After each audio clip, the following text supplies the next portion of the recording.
Assalamualaikum warahmatullahi wabarakatuh. Perkenalkan, nama saya Seliana Stavio dengan NIM 25/556158/SP/25886 dari kelas praktikum PL2A2. Di video ini saya akan mempresentasikan laporan akhir praktikum basis data saya, yaitu sebuah sistem database untuk website catering bernama Berlian Catering. Database yang saya buat ini bernama Berlian Catering yang dirancang untuk mengelola seluruh operasional bisnis catering secara menyeluruh, mulai dari manajemen menu, pemesanan pelanggan, galeri foto, hingga testimoni pelanggan. Sebelum masuk ke penjelasan query, saya akan jelaskan terlebih dahulu struktur IRD dari database ini. Pada IRD ini terdapat 7 tabel utama yang saling berelasi, yaitu ada galeri, admin, testimoni, pesanan, log pesanan, menu, dan juga detail pesanan. Totalnya ada 7 tabel. Sekarang saya akan jelaskan satu persatu relasinya. Yang pertama adalah relasi dari tabel admin ke tabel menu. Tabel admin berelasi one to many dengan tabel menu. Artinya, satu admin bisa mengelola banyak menu, tetapi setiap menu hanya dimiliki oleh satu admin. Ini ditandai dengan adanya kolom admin ID pada tabel menu sebagai foreign key yang mengacu ke kolom ID di tabel admin. Lalu yang kedua yaitu ada relasi dari tabel admin ke tabel galeri yang memiliki relasi one to many. Jadi satu admin bisa mengunggah banyak foto galeri, namun setiap foto hanya dikelola oleh satu admin. Hal ini ditunjukkan dengan adanya foreign key admin ID pada tabel galeri. Lalu yang ketiga ada relasi dari tabel admin ke tabel testimoni. Relasinya adalah one to many karena satu admin bisa mengelola banyak data testimoni pelanggannya. Lalu yang keempat ada relasi dari tabel admin ke tabel pesanan. Relasinya one to many, namun pada kasus ini kolom admin ID di tabel pesanan bisa bernilai 0 karena pesanan bisa masuk secara langsung dari formulir website oleh pelanggan secara mandiri tanpa melalui input admin. Jadi admin ID hanya terisi ketika admin yang secara aktif membuat atau mengelola pesanan tersebut. Lalu untuk relasi yang kelima adalah dari tabel pesanan ke tabel log pesanan. Relasinya one to many karena satu pesanan bisa memiliki banyak catatan log, karena setiap kali status pesanannya berubah otomatis akan ditambahkan satu baris baru di log pesanan. Lalu relasi yang keenam adalah relasi dari tabel pesanan ke tabel detail pesanan. Relasinya adalah one to many dengan arti satu pesanan bisa memiliki banyak baris detail. Misalnya pelanggan memesan 3 jenis menu sekaligus dalam satu transaksi, maka akan ada 3 baris di detail pesanan. Lalu untuk relasi yang ketujuh adalah dari tabel menu ke tabel detail pesanan. Relasinya juga one to many karena satu menu bisa muncul di banyak detail pesanan yang berbeda, karena menu yang sama bisa dipesan oleh banyak pelanggan di waktu yang berbeda. Lalu untuk relasi yang terakhir adalah relasi dari tabel menu relasi dari tabel pesanan ke tabel menu. Relasinya adalah many to many melalui tabel detail pesanan. Artinya satu pesanan bisa memuat banyak menu dan satu menu bisa dipesan di banyak pesanan berbeda. Karena relasi many to many itu tidak bisa langsung dihubungkan di database relasional, dibutuhkan tabel perantara yaitu tabel detail pesanan sebagai junction table yang menyimpan kombinasi pesanan ID dan menu ID. Baik, untuk selanjutnya sekarang saya akan menjelaskan masing-masing tabel beserta isinya. Untuk yang pertama di sini ada tabel admin. Nah, di sini tabel ini menyimpan data akun administrator sistem. Kolom yang dimiliki antara lain ID sebagai primary key dengan auto increment, lalu ada username yang bersifat unik, lalu ada password yang terbentuk dalam bentuk transkripsi crypt, lalu ada name dan create app untuk mencatat waktu akun dibuat. Pada database ini hanya terdapat satu akun administrator karena sistem Berlian Catering ini memang dirancang untuk dikelola oleh satu pengguna tunggal. Lalu untuk yang kedua, di sini ada tabel menu.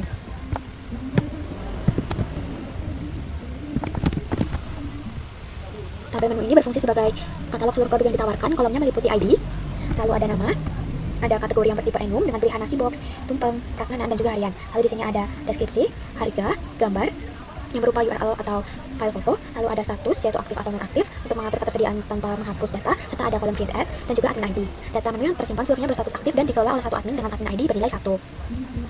Lalu untuk tabel yang ketiga ada tabel pesanan. Tabel pesanan ini merupakan tabel inti dari seluruh transaksi pemesanan yang masuk. Kolomnya meliputi ID, nama, telepon untuk identitas pemesan, lalu ada jenis acara, tanggal dan tanggal acara. Untuk informasi acara lalu ada menu yang dipesan, lalu ada pesan untuk catatan tambahan pelanggan, lalu ada alamat untuk lokasi pengiriman, metode bayar, serta admin ID, serta ada status yang bertipe enum dengan nilai baru, diproses, selesai atau dibatalkan, serta ada kolom create add. Kolom admin ID ini pada tabel banyak yang bernilai 0 karena pesanan masuk secara mandiri dari formulir website pelanggan, bukan dari administratornya. Lalu untuk tabel yang keempat adalah tabel detail pesanan. Nah, tabel ini adalah junction table yang menghubungkan pesanan dan menu. Kolomnya hanya 4, yaitu ada ID, pesanan ID sebagai foreign key ke tabel pesanan, lalu ada menu ID sebagai foreign key ke tabel menu, dan juga jumlah untuk mencatat berapa porsi dari setiap menu yang dipesan. Selanjutnya ada tabel galeri.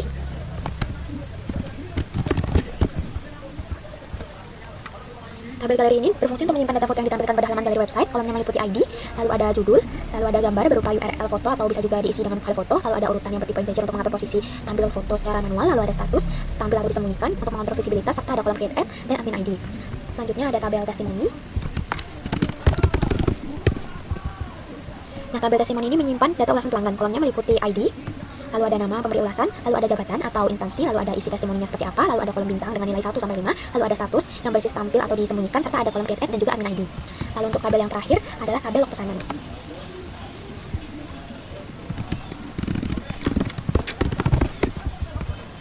Tabel log pesanan adalah tabel yang mencatat seluruh riwayat perubahan status pesanan secara otomatis melalui trigger. Kolomnya meliputi ID, lalu ada pesanan ID, ada status lama untuk mencatat status belum perubahan, lalu ada status baru untuk mencatat status setelah perubahan, lalu ada keterangan yang berisi informasi yang dibentuk otomatis oleh trigger, lalu ada change add untuk mencatat waktu perubahan terjadi. Lalu untuk kolom status lama ini ada yang bernilai 0 karena menandakan log pertama saat pesanan baru saja dibuat dan belum pernah mengalami perubahan status sebelumnya. Selanjutnya, di sini saya membuat dua view sebagai pendukung pelaporan data. Yang pertama ada view menu terlaris. View ini dibuat menggunakan perintah create or replace view. Cara kerjanya adalah dengan menggabungkan tabel menu dan detail pesanan menggunakan operasi left join berdasarkan kolom MID dan juga DP menu ID. Alasan menggunakan left join adalah agar seluruh data menu tetap ditampilkan meskipun menu tersebut belum pernah dipesan sama sekali, sehingga tidak ada menu yang hilang dari laporan. Data kemudian dikelompokkan menggunakan group by MID ini, lalu dihitung menggunakan fungsi agregasi, yaitu 3 baris ini. Fungsi qualc ini digunakan untuk mengubah nilai 0 menjadi 0 agar hasil itu tetap valid. Data diurutkan berdasarkan total produksi terjual CISC, sehingga menu terlaris itu berada di urutan teratas. Di hasilnya menampilkan 5 menu. Ini kita akan jalankan perintahnya. Nah, di hasil ini menampilkan 5 menu dengan performa penjualan tertinggi, yaitu menu paket R. Ini menu paket R menjadi yang terlaris dengan 170 porsi terjual dan pendapatannya 5.100.000. Dan diikuti oleh paket M, paket K, paket corporate dan juga menu paket X. Lalu untuk view yang kedua, dibuat view yaitu view pesanan lengkap. View ini menggabungkan 3 tabel sekaligus, yaitu pesanan, detail pesanan, dan menu menggunakan 2 kali operasi left join. Alasan menggunakan left join agar semua pesanan tetap tampil meskipun belum memiliki detail item yang terkait. Informasi yang dihasilkan meliputi identitas pelanggan, jenis acara, tanggal acara, alamat, metode bayar, lalu ada pesan, catatan pesanan, status, waktu pembuatan, dan juga hasil kalkulasi otomatisnya yang dihitung menggunakan count, sum, dan juga qualc. Data dikelompokkan per pesanan menggunakan group by PID ini. Hasilnya dari view pesanan ini dapat dilihat dari query ini.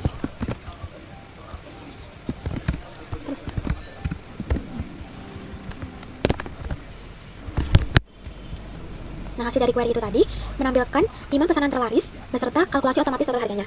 Pesanan atas nama Valen dengan ID 31 menunjukkan total 170 porsi dengan harga 55.100.000. Dan pesanan yang berstatus dibatalkan milik Maidina Lieta tetap ditampilkan, membuktikan bahwa view ini tidak memfilter berdasarkan status sehingga admin bisa memantau seluruh riwayat transaksi secara menyeluruh. Baik, selanjutnya di sini saya membuat 3 function. Yang pertama ada function format harga. Function ini menerima satu parameter input berupa harga dengan tipe integer dan mengembalikan nilai dengan tipe varchar 50. Cara kerjanya pertama menggunakan format harga, 0 ini untuk memformat angka dengan pemisah ribuan secara otomatis. Lalu ada replace untuk mengganti tanda koma menjadi titik agar sesuai format Indonesia. Kemudian ada concat. Nah, concat ini digunakan untuk menambahkan private group ya. Untuk menguji function ini dapat digunakan perintah sebagai berikut yang dapat dijalankan di PHP MyAdmin. Nah, output dari query ini tadi menghasilkan output Rp25.000, yang artinya function ini terbukti berhasil mengubah angka integer menjadi format mata uang rupiah. Lalu yang kedua ada function untuk menghitung total pesanan. Function ini menerima satu parameter atau satu parameter input berupa status cari yang bertipe varchar 20 dan mengembalikan nilainya dalam bentuk integer. Di dalam function ini dideklarasikan variabel jumlah yang bertipe integer lalu dijalankan dengan query select count into jumlah from pesanan where status sama dengan status cari untuk menghitung jumlah pesanan yang statusnya sesuai dengan parameter yang diberikan. Hasilnya kemudian dikembalikan dengan return jumlah. Untuk menjalankannya dapat digunakan perintah berikut. Di sini saya akan mencoba yang statusnya itu baru. Lalu kita jalankan di PHP MyAdmin. Nah, dari perintah ini tadi didapatkan output yaitu 10, yang artinya terdapat 10 pesanan yang saat ini berstatus baru dalam sistem. Untuk function yang ketiga, saya ada membuat function total pendapatan, dan function ini itu tidak menerima parameter apapun dan mengembalikan nilai bertipe begin. Di dalam function ini data diambil dari 3 tabel sekaligus, yaitu ada pesanan, lalu ada detail pesanan, dan juga menu yang dihubungkan menggunakan join. Query di dalamnya adalah select qualc ini sampai ke where p status sama dengan selesai. Fungsi qualc ini digunakan agar kita mengembalikan 0 apabila belum ada pesanan yang selesai. Ini adalah contoh perintah untuk menjalankan function total pendapatannya. Kita jalankan. Nah, di sini didapatkan output yaitu 10.403.000. Artinya total pendapatan yang berhasil diperoleh dari pesanan yang berstatus selesai adalah 10.403.000 rupiah. Selanjutnya di sini saya membuat 3 trigger. Trigger yang pertama ada trigger untuk mengecek status menu. Jadi trigger ini bertipe before insert pada tabel detail pesanan. Artinya trigger ini dijalankan secara otomatis sebelum ada data baru yang benar-benar disimpan ke tabel detail pesanan. Cara kerjanya adalah sistem mengambil nilai status dari tabel menu berdasarkan menu ID yang akan dimasukkan, yaitu pada menu ID ini, lalu menyimpannya ke variabel status menu. Dan jika status menunya nanti itu non-aktif, maka trigger akan menghentikan proses insert menggunakan perintah signal SQL state 45.000 ini dan menampilkan pesan error yaitu menu tidak tersedia atau sudah non-aktif dan tidak bisa dipesan. Fungsi trigger ini adalah untuk menjaga integritas data, memastikan pelanggan hanya bisa memesan menu yang masih aktif dan tersedia tanpa harus melakukan validasi manual di level aplikasi. Untuk cara cek trigger ini berjalan atau tidak, di sini saya akan tutup. Nah, di sini tidak menampilkan baris data apapun, yang artinya tidak ada menu yang memiliki statusnya non-aktif. Jadi semua menu itu statusnya aktif. Lalu untuk trigger yang kedua, saya membuat trigger lock insert pesanan. Trigger ini bertipe after insert pada tabel pesanan. Artinya trigger dijalankan secara otomatis setelah data pesanan baru berhasil disimpan. Cara kerjanya, trigger langsung mengeksekusi perintah insert into lock pesanan dengan nilai pesanan ID dengan ID, lalu status lama dengan 0, karena pesanan baru belum punya status sebelumnya, sehingga nilainya 0. Lalu untuk status baru sama dengan new status, dan keterangan yang dibentuk menggunakan concat pesanan baru dari new nama untuk acara, coalesce new jenis acara. Fungsi trigger ini adalah mencatat log aktivitas pertama setiap kali pesanan baru masuk ke sistem, sehingga seluruh riwayat pesanan bisa ditelusuri sejak awal secara otomatis. Lalu untuk trigger yang ketiga, di sini saya membuat trigger log update status. Ini untuk perintahnya. Trigger ini bertipe after update pada tabel pesanan. Artinya trigger dijalankan setiap kali data di tabel pesanan diperbarui. Di dalam trigger ini terdapat kondisi if out status tidak sama dengan new status. Lalu trigger hanya mencatat log apabila status itu benar-benar sudah berubah, bukan setiap kali ada update apapun. Jika status berubah, trigger mengeksekusi insert into log pesanan dengan nilai status lama sama dengan old status dan new status sama dengan new status. Dan keterangan yang mencantumkan detail perubahan beserta nama si pemesannya. Nah, fungsi trigger ini adalah mendokumentasikan setiap perubahan status pesanan secara otomatis, misalnya dari baru menjadi diproses atau dari diproses menjadi selesai, sehingga administrator dapat memantau alur penanganan pesanan secara lengkap dan transparan. Untuk mendapatkan bukti kedua trigger ini dijalankan, yang pertama adalah dengan menggunakan perintah ini. Lalu kita jalankan di php_myadmin. Nah, dari hasil query ini terlihat bahwa kolom status lama pada beberapa baris bernilai 0, karena baris tersebut merupakan log pertama saat pesanan baru saja dibuat, sehingga belum ada status sebelumnya. Log dengan status lama bernilai 0 ini dipicu secara otomatis oleh trigger log insert pesanan yang tadi kita sudah buat. Lalu setiap kali pesanan baru masuk ke sistem itu, maka dia akan statusnya baru, sehingga nilainya 0. Sementara itu untuk baris yang memiliki status lama terisi seperti baru atau baru selesai diproses, itu dicatat otomatis oleh trigger log update status. Selanjutnya saya akan menemukan query kompleks yang sudah saya buat. Di sini saya membuat 6 query kompleks. Yang pertama adalah query kompleks untuk menampilkan menu dengan harga tertinggi tiap kategorinya. Query ini menggunakan teknik correlate subquery di dalam Cloudflare. Struktur query utamanya adalah ini. Cara kerjanya, untuk setiap baris di tabel menu, subquery select max M2 harga from menu M2 where M2 kategori sama dengan M kategori dijalankan untuk mencari harga tertinggi pada kategori yang sama. Query utama kemudian hanya menampilkan menu yang harganya sama dengan nilai maksimum tersebut. Hasilnya diurutkan berdasarkan kategori. Lalu kita jalankan query-nya. Nah, di sini hasil query menampilkan 4 menu, setiap menu dari tiap kategorinya. Menu yang pertama ada menu paket spesial dari nasi box, yaitu dengan harga 40.000. Lalu yang kedua ada tumpeng ekstra besar dari kategori tumpeng dengan harga 2.500.000. Lalu selanjutnya ada paket platinum dari paket prasmanan dengan harga 135.000, serta ada paket kantor 20 packs dari kategori harian dengan harga 340.000. Lalu di sini ada query yang kedua, yaitu pesanan yang jumlah porsinya di atas rata-rata. Untuk perintahnya seperti ini. Nah, seperti ini untuk perintah query yang kedua. Nah, query ini menggunakan teknik nested subquery, yaitu subquery dalam subquery. Dan untuk struktur query-nya dapat dilihat di layar ini. Cara kerjanya, pertama, terdapat query join antara tabel pesanan dengan tabel detail pesanan untuk menghitung total porsi tiap pesanan menggunakan sum. Kemudian, cloud mapping menyaring hasil menggunakan nilai dari nested subquery, di mana subquery paling dalam yaitu ada select sum. Ini select sum jumlah as total untuk menghitung total porsi setiap pesanannya. Lalu dibungkus subquery luar, yaitu select average subtotal untuk menghitung rata-ratanya. Hanya pesanan yang melewati nilai rata-rata tersebut yang ditampilkan. Nah, lalu perintah query ini dijalankan dan menghasilkan output, yaitu terdapat 7 pesanan dipimpin oleh Valen yang total porsinya adalah 170 porsi untuk acara rapat atau seminar, lalu diikuti oleh Fitriani dengan total 130 porsi dan diikuti oleh Ana dengan total 101 porsi. Lalu lanjut untuk query yang ketiga. Untuk query kompleks yang ketiga ini digunakan untuk menampilkan detail lengkap dengan detail pesanan lengkap dengan nama menu dan juga harganya. Query ini menggunakan teknik multi-table join dari 3 tabel sekaligus. Untuk strukturnya adalah ini. Lalu untuk cara kerjanya, tabel pesanan dijoin dengan tabel detail pesanan berdasarkan ID dan juga pesanan ID-nya. Kemudian dilanjutkan join dengan tabel menu berdasarkan menu ID dan juga ID-nya. Dari sinilah bisa diperoleh informasi lengkap dari ketiga tabel sekaligus dalam satu baris hasil. Kolom subtotal dihitung langsung di query menggunakan ekspresi TP jumlah dikalikan dengan M harga as subtotal. Query menggunakan insert join sehingga hanya pesanan yang memiliki detail menu yang ditampilkan, namun pesanan yang dibatalkan seperti milik Medina Theater tetap muncul karena join tidak memfilter berdasarkan status. Ini kita jalankan. Nah, ini dia. Seperti yang saya katakan tadi, milik Medina Theater tetap ditampilkan meskipun statusnya sudah dibatalkan. Nah, hasilnya di sini terlihat variasi menu dari berbagai kategori seperti nasi box, tumpeng, prasmanan dengan subtotal yang dihitung otomatis per baris transaksinya. Lalu selanjutnya ada query yang keempat, yaitu query untuk menampilkan menu yang pernah dipesan lebih dari 1 kali.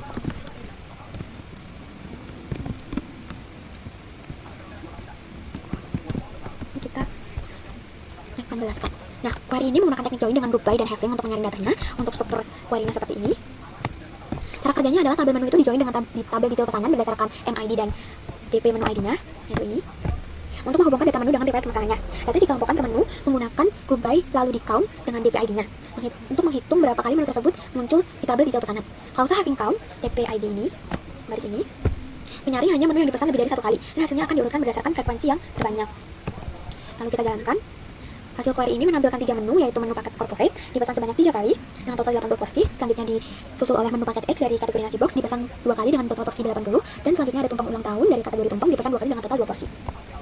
Selanjutnya ada query kompleks untuk menampilkan rekap pesanan per status dengan total nilainya.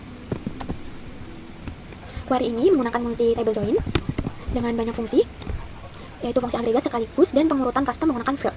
Struktur query-nya seperti ini. Lalu untuk cara kerjanya adalah 3 tabel, yaitu pesanan, lalu detail pesanan dan menu digabungkan menggunakan 2 kali join.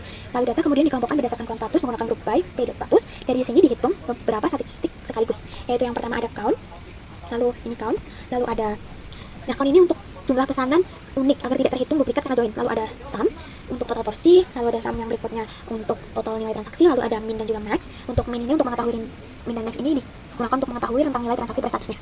Untuk pengurutan menggunakan fungsi field. Ini fungsi field. Agar urutan itu tampil secara logis sesuai alur bisnis, seperti baru diproses, lalu selesai, dan lalu bisa dibatalkan. Kita jalankan query ini. Hasilnya menampilkan 4 baris rekap, yaitu baru ada 10 pesanan dengan 398 porsi dengan total nilai 15.922.000. Lalu untuk diproses, di sini ada 3 jumlah pesanan dengan 173 porsi dengan total nilainya adalah 5.660.000. Selanjutnya ada status selesai dengan jumlah pesanan 3 dengan 177 porsi dengan total nilai 10.403.000 dan dibatalkan dengan jumlah pesanan 1, total porsinya 1 dengan total nilai 500.000. Lanjut untuk query yang terakhir adalah query untuk menampilkan riwayat perubahan status beserta data pemesanan dan menunya. Ini untuk query-nya. Query ini adalah yang paling kompleks karena menggabungkan 4 tabel sekaligus menggunakan kombinasi join dan left join. Ditambah dengan fungsi coalesce untuk menangani nilai 0. Strukturnya adalah seperti ini. Lalu cara kerjanya adalah data utama diambil dari tabel log pesanan. Ini adalah tabel log pesanan. Karena tabel inilah yang menyimpan riwayat perubahan status. Kemudian dijoin dengan tabel pesanan. Menggunakan inner join untuk mendapatkan informasi pemesan. Selanjutnya digunakan left join ke tabel detail pesanan dan juga menu. Karena alasannya menggunakan left join adalah agar log tetap ditampilkan meskipun tidak ada detail menu yang terkait. Misalnya pada log pertama saat pesanan baru dibuat, lalu fungsi coalesce status lama ini, yang ini digunakan untuk mengganti nilai 0 pada status lama menjadi tanda strip agar lebih mudah dibaca. Lalu di sini menandakan pesanan baru yang belum pernah mengalami perubahan status sebelumnya. Data diurutkan berdasarkan change at DSC sehingga aktivitas terbaru selalu muncul di bagian paling atas laporan. Lalu kita jalankan query-nya. Nah, hasil query menampilkan log lengkap perubahan status pesanan. Terlihat baris dengan status sebelumnya, yaitu strip, yang dipicu oleh trigger log insert pesanan, serta baris dengan perubahan nyata seperti dari baru ke diproses atau diproses ke selesai, yang dipicu oleh trigger log update status. Nah, ini tadi adalah presentasi yang dapat saya presentasikan untuk laporan akhir praktikum basis data saya mengenai database Berlian Catering. Saya akhiri. Wassalamualaikum warahmatullahi wabarakatuh.